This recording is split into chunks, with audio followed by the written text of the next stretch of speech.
রহমান রহিম আল্লাহ তাআলার নামে।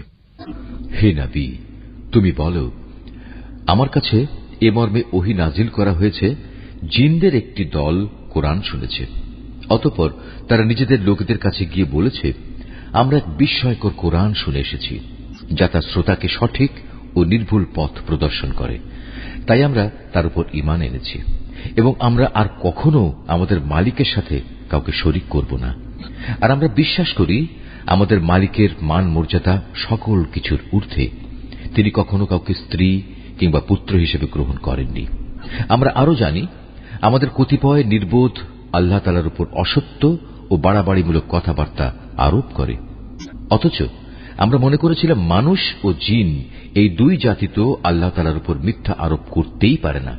মানুষদের মাঝে কতিপয় মূর্খ ব্যক্তি বিপদে আপদে জিনদের কিছু সদস্যের কাছে আশ্রয় চাইত।